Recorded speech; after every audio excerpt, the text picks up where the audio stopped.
প্রথম হোলটা আমরা 20 mm দিয়ে করব। দ্বিতীয় হোলটায় 100 mm এর উপর যেটা করছি এটাও থাকবে 20 mm এর।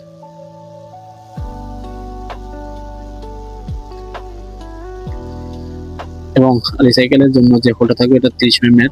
তাই আমরা বিট চেঞ্জ করে 30 mm এর বিটটা নিয়ে নেব।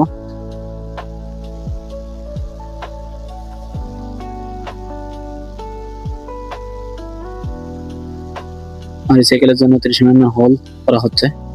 এটা করা হলে আমাদের মূলত হোলের কার্যক্রম শেষ করা হবে। এবং আমরা মূলত এই যে প্লেটটা এটা আমরা কাটবো না, এটা না কেটে এটা আমরা হিট দিয়েই ব্যান্ড করব। কারণ কোনো ওয়েল্ডিং আমরা এটা দিতে যাচ্ছি না, কারণ এতে প্রচুর পরিমাণ লোড হবে।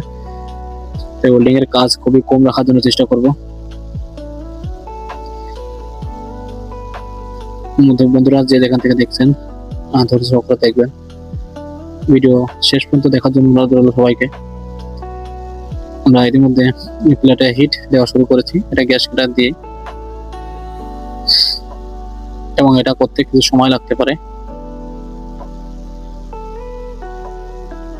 প্লেটটা মূলত 16 mm এর একটা প্লেট। আমরা প্লেট দিয়েই আমরা রিসাইকেলটা আমরা ব্লাইন্ড লিফটিং টুলস যেটা সেটা আমরা বানাবো। এটা ব্যান্ড করতে মূলত বেশ কষ্ট হবে মনে হচ্ছে, কারণ এটা খুব সহজে ব্যান্ড হবে না, যেহেতু প্লেটটা একটু মোটা।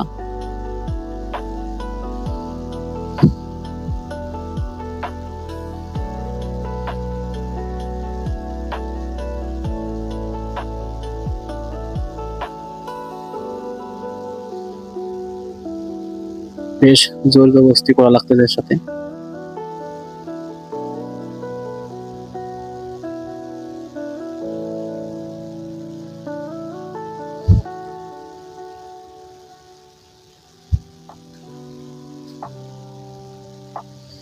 সম্পূর্ণ 90 ডিগ্রি অ্যাঙ্গেলে রাখবো,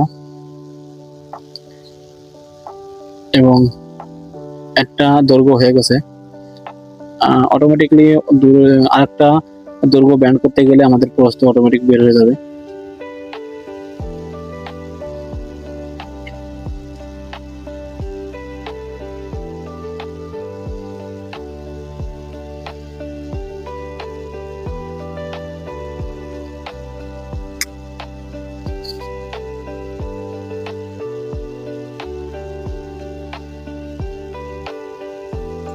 মূলত হিট করতে সবচেয়ে বেশি সময় লাগতেছে।